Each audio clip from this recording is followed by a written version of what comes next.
to še drži? Ja, absolutno. Napovedala sem umik iz slovenske aktivistične sfere. Mislim, da to zdaj delam že skoraj 10 let. Vse počnem v prostem času, poleg svojih rednih služb, ki sem jih v zadnjih 10 letih nekaj zamenjala. In sem prepričana, da je čas, da tudi jaz se mogoče malo umirim, stopam en korak nazaj in ugotovim, kaj so naslednji izzivi, ki jih bom imela v življenju. Poslušajte, berite in klikajte Večer za vikend, ker smo z vami in za vas tukaj vsak trenutek. Lepo pozdravljeni poslušalke in poslušalci, bralke in bralci, gledalke in gledalci.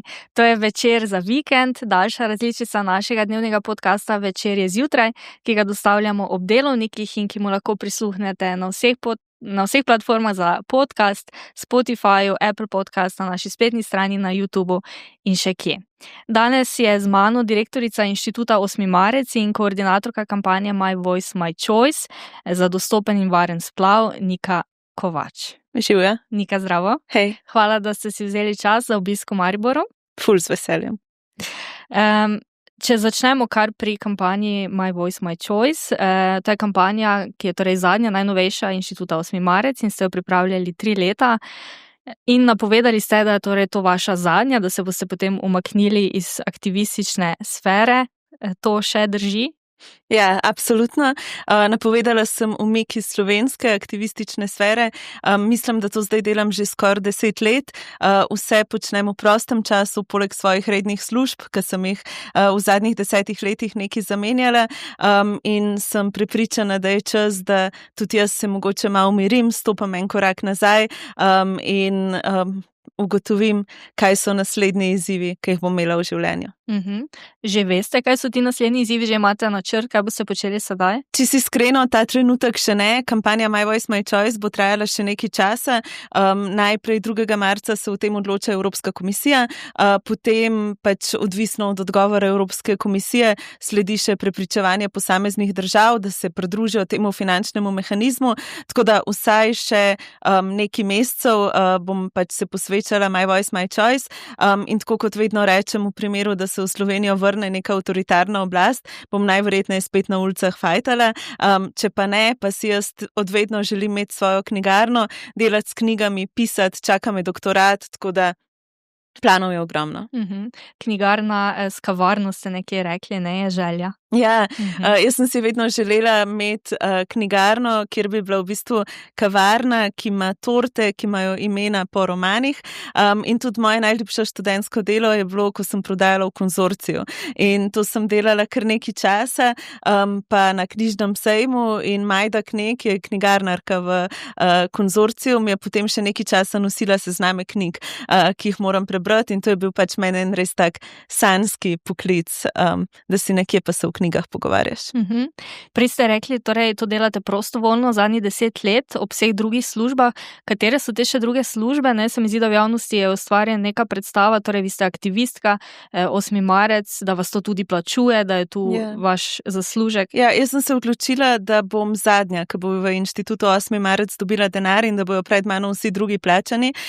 Srečo imam, da se je moje življenje zasukalo tako, da lahko živim od tega, da ljudi po celem svetu učimo o tem, kako se dela kampanje, kako se gradi gibanja, skupaj z najrazličnejšimi univerzami delamo tudi različne projekte, raziskave uspešnih praks demokracije, in imam privilegij in srečo, da v bistvu imam vzpostavljeno neko skupnost aktivistov in aktivistk z celega sveta, ki potem v bistvu izmenjujemo te prakse in drugega učimo o tem. Predtem sem pa delala še en kup drugih stvari. Zame je bila zelo pomembna Vodnikova domačija v Ljubljani, v Šiški, kjer še vedno prostovoljno zraven sooblikujem literarni festival. V Pionirskem domu sem delala čisto drugačne stvari od samega aktivizma. Zdaj, preden torej greva še čisto na My Voice, My Choice, ker sva ravno pri 8. marcu, torej to je nevladna organizacija, ne? Veliko je bilo tudi preteklosti ali pa od nekih nasprotnikov vaših spraševanj o tem, kako se financirate, kdo vas podpira in tako, morda še na tem mestu povema to, torej rekli ste, vi niste plačani od 8. marca, kaj pa torej ostali, koliko ljudi je pravzaprav sploh tam, kakšni profili? Inštitut 8. marec ima ogromno prostovoljcev in prostovoljk, potem pa imamo 15 ljudi, ki recimo delajo na najrazličnejših projektih. Mi smo se odločili, da se ne prijavljamo na davkoplačevalske projekte in na razpise, ne zato, ker bi mislili, da država ne sme pomagati nevladnim organizacijam pa jih financirati. To se kdaj narobe razume. Jaz sem prepričana, da nevladne organizacije potrebujemo, recimo Karitas, Rdeči križ, prostovoljne gasilce in je prav, da imajo finance z države. Mi smo se odločili, da tega ne bomo počeli, zaradi tega, ker nočemo biti odvisni od kjerekoli oblasti. Prijavljamo se na razne razpise, ki pač potekajo po tujini, oziroma mednarodne razpise, recimo Planned Parenthood je ena od teh velikih organizacij, s katerimi delamo in ki nam jo pogosto očitajo. Potem smo delali z fundacijo Chanel, potem smo delali z Raža Foundation, z najrazličnejšimi projekti, kjer se lahko prijavimo, in na začetku sem jaz mislila, da je naše delo vredno, če je brezplačno, potem pa po referendumu za vodo se je zgodil nek trenutek, ko so punce imele več služb, delale so kot natakarce, delale so različna študentska dela in potem še 10-urni delovnik na referendumu, neplačan, ko so se sesule, zbolele, in takrat sem ugotovila, da je moja odgovornost, da najdem sredstva in da se prijavljamo na razpise, tudi evropske razpise, in to bomo delali tudi v prihodnosti, oziroma bojo v trenutku, ko se jaz omaknem. Kako vidite zdaj usodo 8. marca inštituta, potem, ko se boste vi omaknili, lahko taka organizacija živi naprej tudi brez glavnega obraza? Absolutno. Jaz mislim, da inštitut 8. marec ni Nika Kovač in Nika Kovač ni inštitut 8. marec. Inštitut 8. marec je ideja v skupnosti, solidarnosti, boju za pravičnejši svet, ideja tega, da v bistvu nas hočejo razdeliti in pokazati, da smo razdeljeni, v resnici pa smo zelo povezani, ko pride do tem, kakor je javno zdravstvo, skupno dobro, narava, reproduktivne pravice, in jaz mislim, da imam izjemno ekipo ljudi, ki bojo to sposobni furati naprej. V preteklosti, ko sem dobila kakšne grožnje smrtjo ali pa po napadu, sem vedno rekla, tudi če mene omaknejo, bojo prišle pametnejše, sposobnejše Nike, v narekovajih, ki bojo pač vodile to organizacijo in ponesle idejo naprej. Tako da jaz mislim, da inštitut 8. marec bo ostal, dokler bo potreben v družbi, in bo brez mene mogoče funkcioniral celo boljše. Ni torej tega kulta osebnosti, ki so vam ga večkrat, torej, da se vi izpostavljate kot, da je to torej kolektiv, ne? Vztrajate pri tem? Absolutno je to kolektiv, tudi v inštitutu 8. marec pač vedno verjamemo, da moramo vsi govoriti na tiskovnih konferencah, da tudi na družabnih omrežjih nas govori velika večina.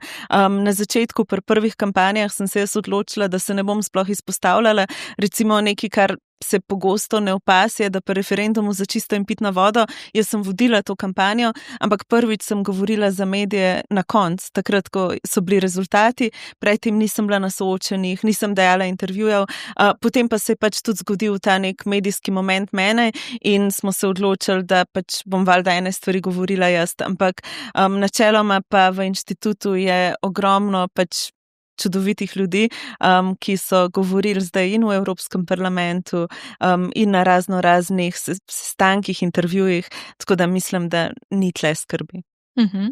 Torej, pobuda My Voice, My Choice, moj glas, moja izbira, je torej decembra dosegla veliko zmago, zdaj, kot ste rekli, 2. marca torej čaka še v bistvu zadnji preizkus pred Evropsko komisijo. Veliko smo seveda brali o tem in pisali, ampak če pogledamo vseeno še te podatke, mislim, da so taki, da jih je vredno večkrat omeniti, torej 20 milijonov žensk v Evropi oziroma v državah Evropske unije nima dostopa do varnega splava in morda najbolj izstopata ravno Malta in Poljska.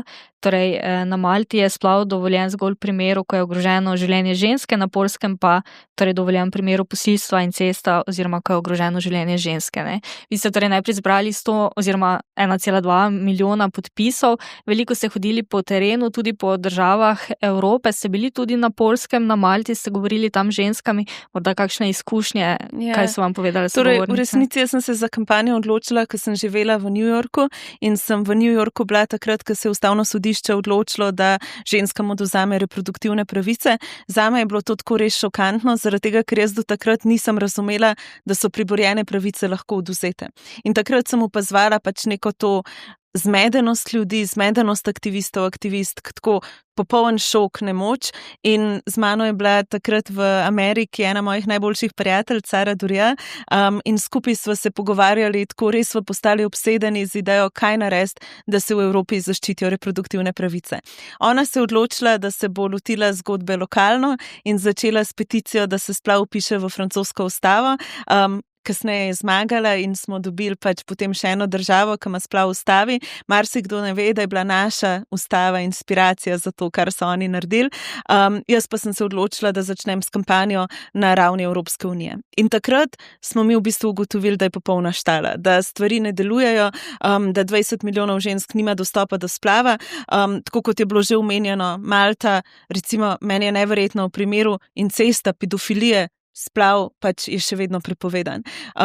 Poljska, ženske so umorjene v bolnišnicah zaradi tega, ker ko pridejo tja ženske, ki so noseče, želijo otroka, želijo postati mame in imajo zdravstvene zaplete, jim zdravniki po zakonu ne smejo pomagati, ker ima prednost fetus pred življenjem mame in te ženske so dobesedno umorjene v poljskih bolnišnicah. Še 2 državi bom omenila, ki sta mene recimo tudi šokirali, Italija, kjer več kot 80% zdravnikov, čeprav je splav legalen, splava noče upravljati, in pa Hrvaška. Delali smo zelo intenzivno na Hrvaškem za Mirelo. Ona je bila 5 mesecev noseča, ko je ugotovila, da ima njen zarodek tumor in njena nosečnost je bila za njo smrtno nevarna. In ona je nujno potrebovala splav, zato da bi v bistvu preživela. In v tistem trenutku je začela hoditi po hrvaških bolnišnicah. Šla je do najrazličnejših bolnišnic in v bolnišnicah zdravniki tega niso želeli narediti, ne zato, ker bi bilo nelegalno, ampak zaradi ugovora vesti. Njeno življenje je bilo ogroženo in edina možnost, da je ona preživela, je bila, da je prečkala mejo in prišla v Slovenijo, kjer je splav upravila v eni od slovenskih bolnic, ampak zato je mogla plačati ogromno denarja. To so te zgodbe, ki se dogajajo povsod, tudi na Poljskem, ženske, ki zanosijo, grejo v drugo državo, da bi v resnici tam pač upravile splav, in če imaš ti denar ali pa je znanje, to v resnici si najdeš NGO, ki ti bo pri tem pomagal, ali pa si sam financiraš to pot. Lepota tega našega predloga je, da bi Evropska unija plačala za te splave in da bi vse ženske v bistvu dobile nujno zdravstveno oskrbo. Malta, še ena specifična zgodba, pač splav je tam kriminaliziran. Ena od naših glavnih aktivistk tam je bila Bel, ki je v bistvu novinarka po izobrazbi, javno je povedala, da je imela splav v tej prepovedani, v bistvu v državi, kjer je to prepovedano, in peljala tam kampanjo My Voice, My Choice. Mi smo bili prepričani, da Malta nikoli ne bo prišla do praga. Ti moraš zbrati določeno število podpisov v vsaki državi, da dobiš kljukico, da si jih zbral v tej državi. Ona je zadnji dan organizirala ljudi na Malti in smo dobili tudi na Malti to potrebno število podpisov. Zakaj je vse to pomembno? Zaradi tega, ker se je potrebno zavedati, da je v Evropi dobesedno odvisno od tega, boš imel ti varen in dostopen splav, glede na to, kje se rodiš. In to se mi zdi, da se je proti temu treba boriti. Torej, taki ste omenjali, torej, to je Bela de Jong, če prav razumem. Vaša aktivistka, tudi večer smo objavili njeno zgodbo, tako v sobotni prilogi.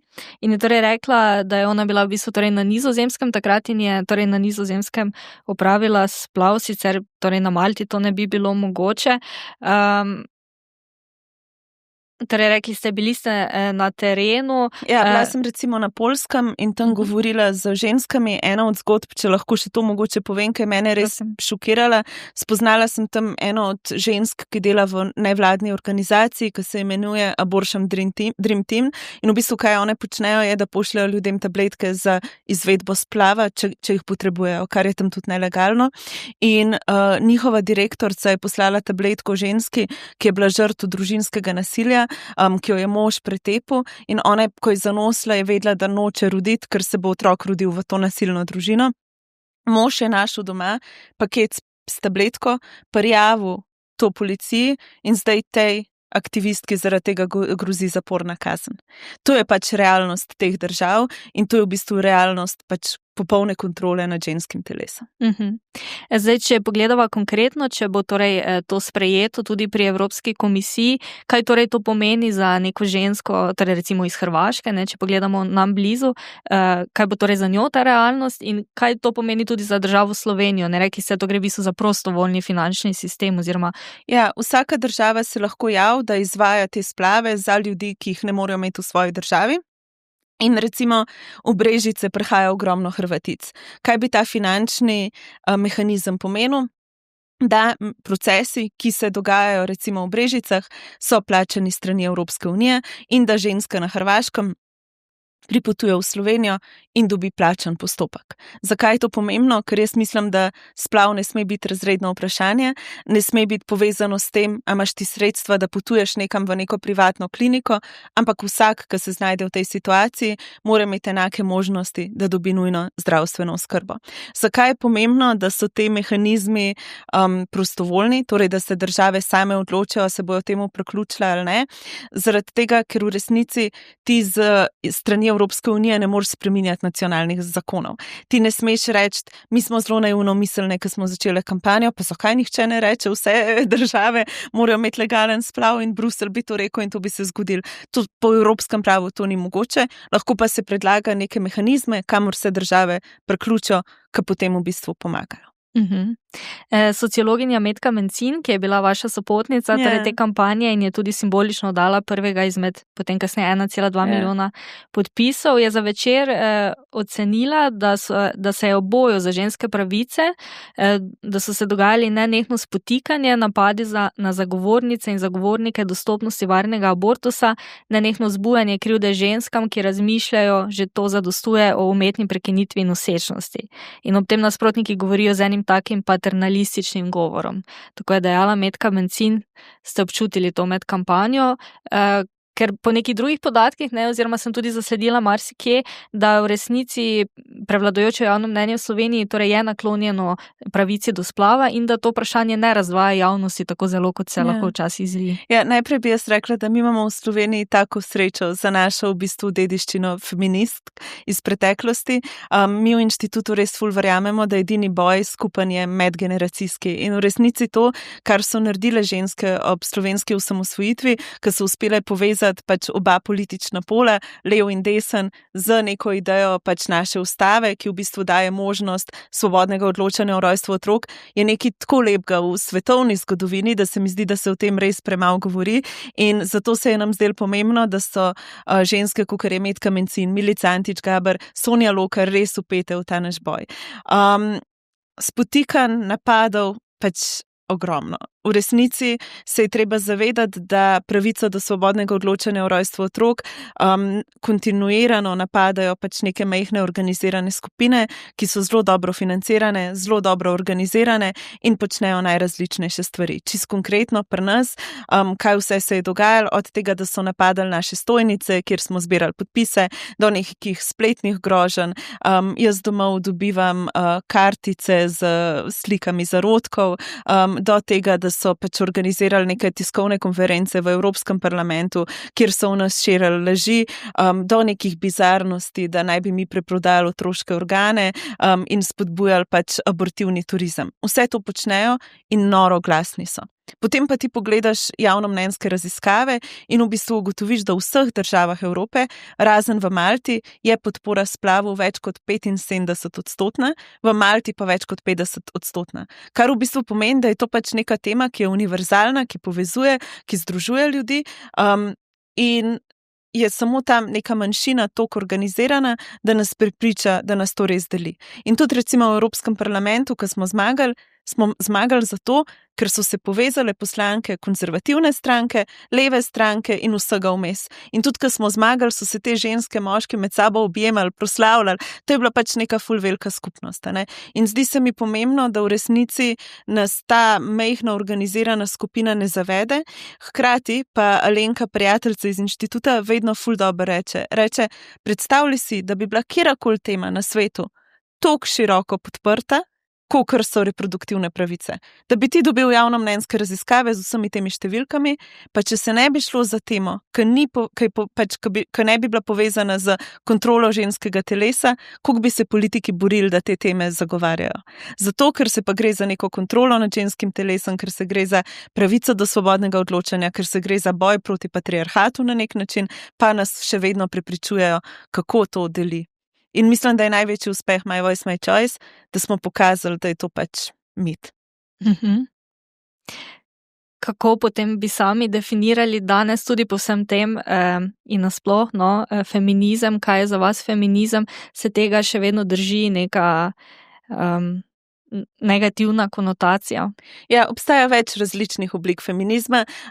Zame je feminizem boj proti vsem oblikam družbene podrejenosti, ki pač vključuje tudi vidik spola. In zame v resnici so najbolj smešno vprašanje, ali je moški lahko feminist. Vsi smo lahko feministi, vsi se lahko borimo za pravičnejši svet in vsi moramo biti del tega boja. In zame tudi feminizem ni samo preštevanje, koliko je žensk v upravnih odborih nekih podjetij, zaradi tega, ker v bistvu verjamem, da če podjetje še vedno izkorišča delavce, če še vedno plačuje delavce na Kitajskem, pač par 10 centov na dan, pač čeprav tam sedijo v upravi ženske, je to v temelju izkoriščanje in proti temu se jaz osebno borim. Zato recimo, ne vem, vedno omenjam Beyoncé, ki je delala te majice feminist v Švic fabrikah z delavci tretjega sveta, ki so bili podplačani. Pač to ni feminizem. To je zame bullshit. Feminizem je res borba proti vsem oblikam družbene podrejenosti in vsi smo lahko del te borbe. Pa se ga torej še drži malo ta negativna, če torej rečem, sem feministka. Ja, zihar lahko s tem pač na to vežemo najrazličnejše pomene, kar smo se mi naučili, da ko mi razložimo, kaj za nas feminizem je, da absolutno to ni sovraštvo do moških, da pač rabimo vse, da absolutno to ni pač to, da bi mi ne bi vzpostavljali neke zaprte prostore, ampak da je to pač neka skupna bitka, ki se konec koncev potem lahko tudi dotakne nekih okoljskih vprašanj ali pa vprašanj pač nekih drugih področij. Večina ljudi se potem strinja.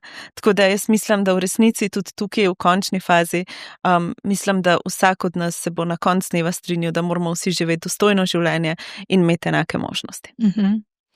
Torej, Inštitut 8. marec je nastal leta 2016. Ja, tako. Ja. 9 let oziroma 10 let bo letos. Torej, ustanovili ste ga vi takrat in pa Simon Maljevac, danes minister za solidarno prihodnost. Kaj vas je kot kolektiv in vas osebno gnalo teh 9 oziroma skoraj 10 let? Ja, Simon je bil zraven sam na začetku. Izkušnja, zakaj inštitut nastal, je zato, ker so midva skupaj koordinirala kampanjo Čas je za, kampanjo za enakopravnost in po tej kampanji, ki je bila zgubljena, to je bila referendumska kampanja za izenačitev pravic LGBT skupnosti, sem jaz v bistvu ugotovila, da smo to kampanjo zgubili zaradi najrazličnejših razlogov, ampak eden od njih je tudi ta, da nismo vedeli, kako se kampanje delajo, da nismo imeli neke razvite terenske mreže, da nismo imeli organizacij, ki bi res šle od vrat do vrat in počele najrazličnejše stvari. In takrat sem se jaz odločila v bistvu, da ustanovim inštitut. Na začetku smo imeli zelo drobno idejo, da bi organizirali po Sloveniji okrogle mize. Zdaj je to postalo nekaj drugega. Kaj nas je ženili? V resnici nikoli nismo imeli plana. S puncami nikoli nismo imeli plane. Mislim, da če bi imeli plan, nikoli ne bi se zgodil, kar se je zgodil. Ampak na koncu se mi zdi, da nas žene trma, pa to, če nam nekdo reče, da nekaj ne moramo narediti ali pa da nekaj ne bomo uspele, pač bolj to nekako naredimo. In tudi ta želja potem, da se svet spreminja, da svet spreminjamo kot skupnost.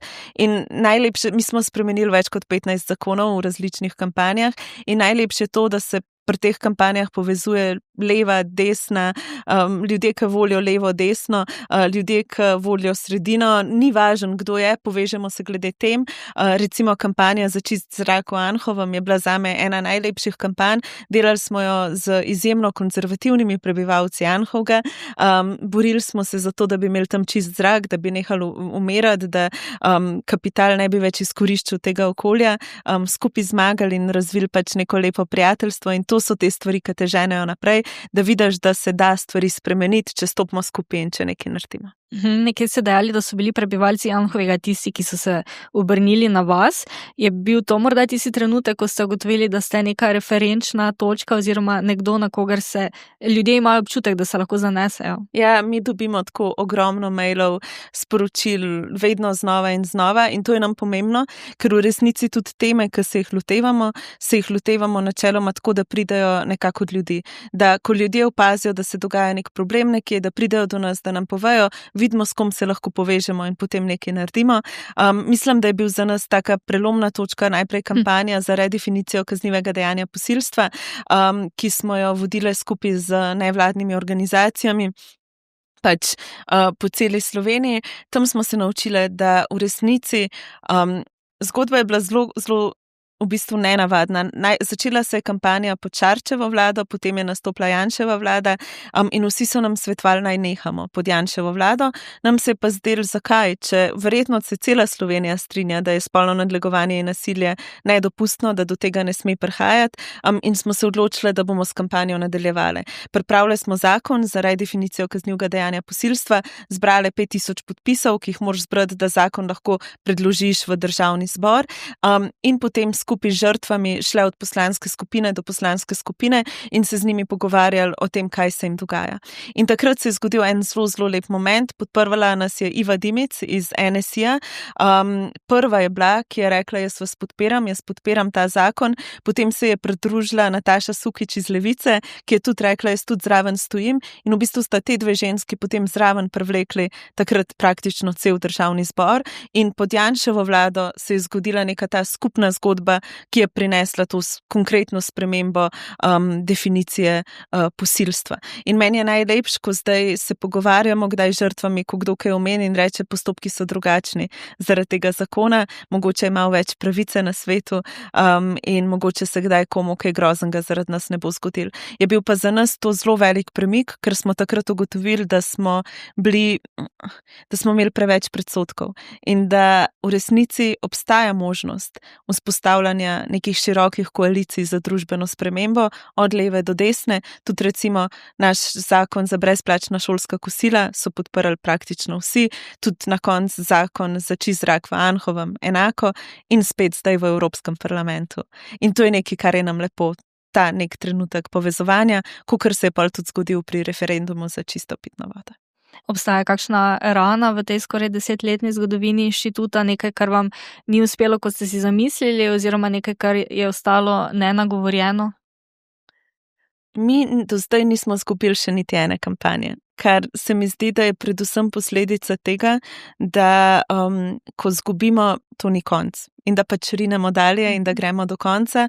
Tudi zdaj, recimo en dan pred glasovanjem v Evropskem parlamentu, je bilo v resnici situacija taka, da nismo imeli glasov. In mi smo se dobile v stanovanju in smo se pogovarjale, kaj naj zdaj naredimo, grozen, in punce so rekle, nič, fajtali bomo naprej, ne. Pač, če zdaj izgubimo, to še ni konc, bomo pač še naprej vztrajali in na koncu ti bo pač uspel. Ena od mojih največjih ran je to, da se mi zdi, da imajo politiki toliko ene možnosti, da ko so izvoljeni, ko imajo možnost spreminjati stvari, da naredijo premalo in da sem jaz pogosto, me to razžalosti, ker se mi zdi, da vsak politik mora se dokazati z delom, ne z govorjenjem, ne z žalitvami, ampak s tem, da dejansko delira nekaj v skupnost in se nam kdaj zdi, da bi lahko tudi oni bili malo bolj aktivisti v svoji politični karieri. Ko smo ravno pri politiki, seveda vas moram vprašati, smo v volilnem letu, zdaj vi ste, pogosto vas seveda to sprašujejo, kako se bo Inštitut 8. marec vključil v to, in vi ste večkrat odgovorili, da absolutno se boste vključili, ampak da še nimate načrta kako, ker pač zdaj čakate, da zaključite s kampanjo My Voice, My Choice, in potem drugo pogosto vprašanje, ne, oziroma kar sta enakovredna, ali boste kandidirali v stranki Levica. In za Pop TV ste pred dnevi dejali, da bi raje peli v muzikalu in ne znate peti, tako da ne boste peli ne v muzikalu, ne bili v Levici. To Pa tudi v kakšni drugi stranki, ne. Tako da rajš Ne pojem. letos, oziroma ne, torej v tem Ja, zagotovo paketu ne, Ja. v prihodnosti se ne vidite. Jaz res nimam te želje in meni so ta vprašanja tako smešna, pa pojavila so se pred evropskimi volitvami, pa 4 leta nazaj, pa pol, ne vem, vedno znova nekako pridejo na površje, pač če bi hotela to delati, bi to že delala. V resnici nas to res ne zanima, se mi pa zdi, da je tukaj zadnji še ena druga stvar in zdi se mi, da ljudje ne razumejo, zakaj delamo, kar delamo, če od tega nimamo neke osebne koristi. In se mi zdi, da v resnici to nenehno iskanje tega momenta, zato Inštitut 8. marec obstaja, ker je Nika Kovač želela biti poslanka nekje, pač govori o tem, kako ne znamo kot skupnost razumeti, da tukaj je pa pač ena skupina državljanov pa državljank, ki pa hoče stvari delati zato, da se stvari pač spremenijo. Vseeno, torej kaj bomo delali? Še to je vprašanje. Ja, če že imate kakšen načrt. Ja, v resnici je tako, da lih zdaj te dneve ga oblikujemo, kaj bomo počeli. Za nas je izjemno pomembno, da ljudje pridejo na volitve. Mi res verjamemo v demokracijo in verjamemo v to, da moramo biti vsi soudeleženi v te procese, tako da gotovo bomo pač spodbujali ljudi, da se udeležijo volitev. Še ena od stvari, ki jih bomo gotovo delali, je to, da bomo opazovali, a so volitve pravilno izvedene. Jaz lahko povem, da smo v My Voice, My Choice v kampanji za Evropski parlament doživeli ogromno deepfake videotov, seksualiziranih vsebin, kjer so ljudje delali lažne videoposnetke mene v raznih situacijah. Jaz sem prepričana, da bo do tega prišlo tudi v slovenskih volitvah, torej da se bojo kandidati pojavljali s stvarmi, ki jih niso rekli in temu mi hočemo napovedati nek boj. Hkrati pa pripravljamo tudi različne akcije zdaj za naslednja 2 meseca. Posebno pozornost bomo pa tudi posvetili temu, kdo je podpiral My Voice, My Choice in kdo ne. Pa vseeno, torej v preteklosti so vas povezovali z Levico oziroma ste tudi delovali v Levici. Vemo nekako, kdo so vaši stalni nasprotniki, recimo med My Voice, My Choice je bil to zagotovo Matej Tonin, Janez Janša je vaš stalni sogovornik, na drugi strani, oziroma nekdo, s katerim se ne strinjata. Kako blizu pa ste si vseeno recimo z obema koordinatorjema Levice, mogoče z gospodom Robertom Golobom, v kakšnih odnosih ste? Mislim, jaz Levice pred 4 leti nisem volila, jaz sem takrat volila Marjana Šarca, nekako imam to bizarno lastnost, da nikoli ne volim za te ljudi, ki zmagajo, tako da, če jo bom letos volila, upam, da to ne pomeni, da bojo izpadali iz parlamenta, zdaj se hecam.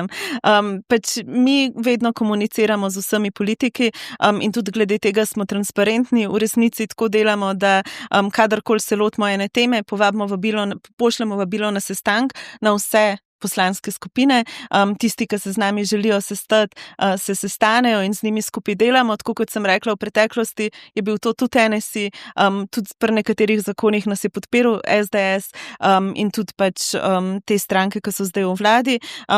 Napadali smo jih, ki delajo napake, hvalimo jih, ki delajo stvari. Roberta Goloba poznam 4 leta, nič prej.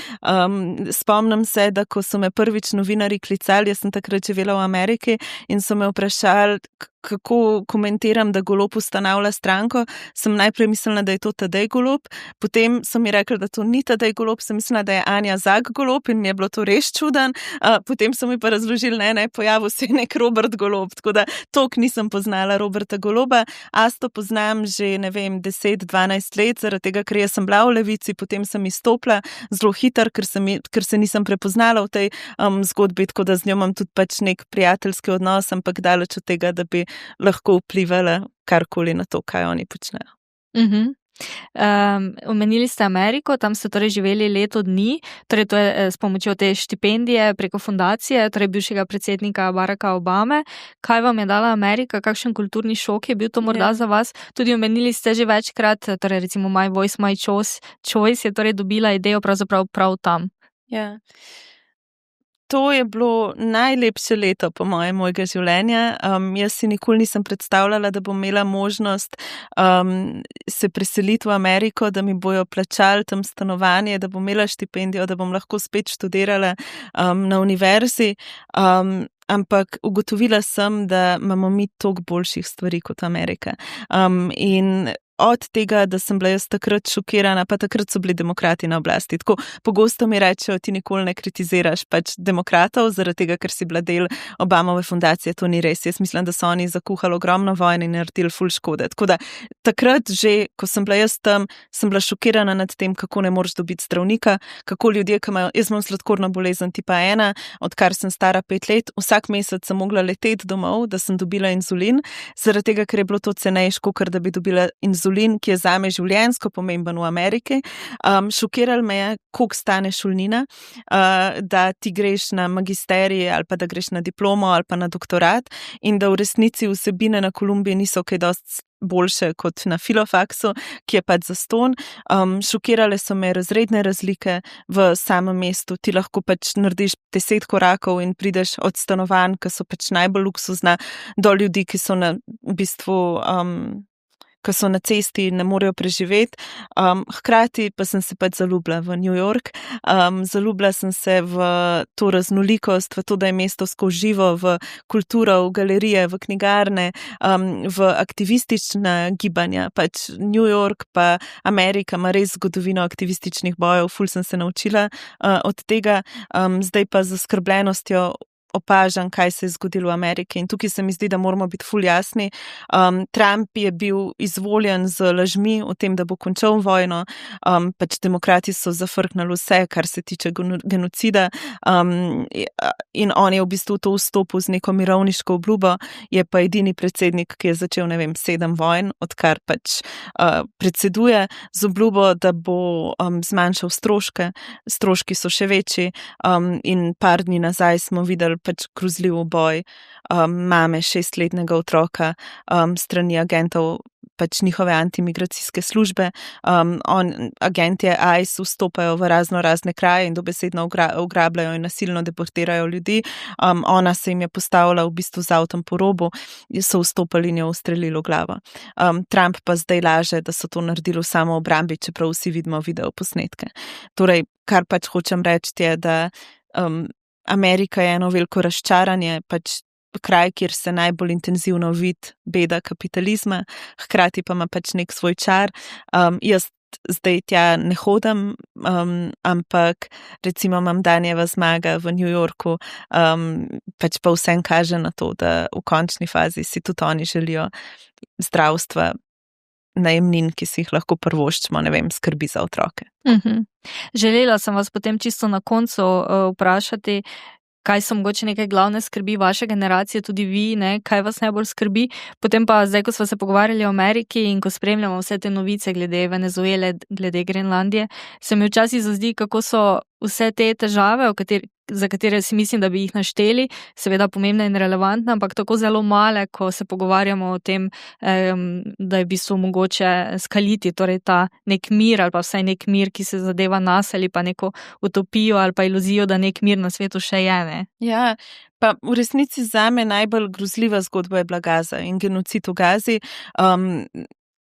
Stvari, ki so mene šokirale pri temu, kar se v bistvu je izraelska vlada izvajala in še vedno izvaja pač v Gazi, je bilo najprej to, kako je demokratski establishment v bistvu prepovedal o tem govoriti, kako so bili ljudje sankcionirani. Če so omenili, da se v Gazi dogaja genocid, jaz sem dobila 2 leti nazaj Global Leadership Award, torej eno največjih nagrad na področju aktivizma, in del te podelitve je bila tudi Hillary Clinton in že takrat so oni izražali v bistvu neko namero in mi odsvetovali, da jaz tam na odru govorim o genocidu, česar valjda nisem upoštevala, ampak pač to me je šokiralo, kako v bistvu zakrivanje tega masakra otrok. Hkrati potem smo v inštitutu In My Voice, My Choice začeli kampanjo za prekinitev trgovskega sporazuma z izraelsko vlado in Evropske unije. In kar je bilo meni pač neverjetno, je bilo to, kako v resnici so se vsi pretvarjali, da se to ne dogaja. In kako smo preko telefonov opazovali pač te poboje ljudi, masakriranje otrok, mam, 6-letnikov in kako nihče ni naredil nič.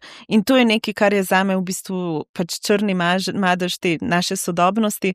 Hkrati pa pač, če mi mislimo, da so te stvari končajo, pa začnejo v Gazi, se pač motimo. In vse, kar se zdaj odvija naprej, se mi zdi, da se je legitimiziralo preko tega, da je mednarodna javnost to preprosto dopuščala in dala namen pač v bistvu sporočilo agresorjem, da lahko počnejo, kar hočejo. Velikokrat se pogovarjamo, da nas prevevajo neki občutki nemoči, tudi vas, ali ne pristajate na to nemoč? Nimam časa skupljati časa s tem. Tako, meni se zdi, da kar je My Voice, My Choice dokazal, ker se mi zdi, da je res tako, to je trajalo 3 leta, grozen je bilo pač nikoli več na ta način delati kampanje, ker je pač res tako, ne vem, koliko ene energije ti to vzame, ampak na koncu, zakaj je bilo vredno? Dan, ko smo zmagali, ko se je glasovalo v Evropskem parlamentu, je bilo zato, ker sem jaz takrat dojela, da če se milijoni ljudi združijo, če vztrajajo, če smo glasni, če težimo, še vedno imamo moč. In v tem trenutku se mi zdi to toliko pomembno, ker verjamem, da bolj kot kadarkoli prej bomo rabili povezano skupnost in vztrajati pri tem, da v bistvu neke stvari spremenimo. Fajtamo dalje, kot bi vi rekli. Je kakšna zgodba za tem rekom? Ja, v bistvu prvič sem jaz uporabila fajtamo dalje, ko smo izgubili kampanjo Čas je za, torej kampanjo za izenačitev pravic istospolnih in raznospolnih partnerstev. In takrat sem se jaz v bistvu naučila, da ko izgubiš, to ne sme biti konc. In da je v resnici treba fajtati dalje in iti naprej in se boriti. Zdaj mogoče, ker počas 32 sem stara in vedno rečem prehajam v srednja leta, se mi pa zdi, da se moramo boriti za svet, kjer ne bomo rabili večno fajtati. In da moj cilj je neka družba, kjer Inštitut 8. marec ni nujen. V idealnem svetu ga ne bi bilo, ste večkrat rekli. Kako pa, torej, če greva pa zdaj še z druge strani, kako pa ste sploh pristali v aktivizmu, torej pred 10 leti ali še več? Čisto bo pomoti. V resnici nikoli nisem imela plana, da bi to počela. Jaz sem pač bila ful sramežljiv otrok, ukvarjala sem se pol z improvizacijskim gledališčem, delala v založbah s knjigami in potem pač nek break-up se je zgodil in mi je fant takrat rekel, da nikoli ne bom aktivist in pol sem se odločila, da dokažem nasprotno. Res banalna zgodba. Ampak vas je pripeljala do sem. Ja. Rekli ste, torej, knjigarna s kavarno, za sabo imate torej več let impro lige, torej tudi razno sodelovanje literarna. Kaj berete? Ja, brala sem nazadnje med prazniki biografijo od Astrid Lindgren. Šla je, mislim, da pri Mladinski knjigi, super knjiga. Jaz sem bila taka fenica Pike Nogavičke, vedno Ronja razbojniška hči, brata Levje srčna in potem sem našla v knjigarni to biografijo in ugotovila, da je bila Astrid Lindgren tudi tako izjemna ženska in vedno znova ponavlja noter. V angleščini je tudi v knjigi in piše, da life is not as rotten as it seems. Torej, življenje ni tako gnilo, kot se zdi, in vedno najde to pozitivno energijo in optimizem, da gre naprej. Hkrati piše o tem, kako pomembno je se naučiti biti sam, da če si sam s sabo pomirjen, da bo vse okej. In pa nisem vedela, da je bila zadnjih nekaj let pač aktivistka in da je v resnici se kritizirala socialno demokracijo na Švedskem, ker je bila preveč zbirokratizirana. Pač to je bil nek drug kontekst tega, potem pa se je ful borila za pravice živali. In ona reče noter nekaj, kar je bilo meni blizu, in sicer politika je prepomembna, da bi jo prepustili politikom. Prej, torej, ko sem vam želela postaviti to vprašanje, pa sem ga potem odzela, kateri so glavni izzivi vaše generacije, bi rekli ste, stari ste 32, tik pred nastopom srednjih let. Raziskave kažejo, da pri mladih je opazen premik oziroma zasuk v desno. Kaj sami opažate, kateri so torej ti glavni izzivi, ki tudi sami morda čutite?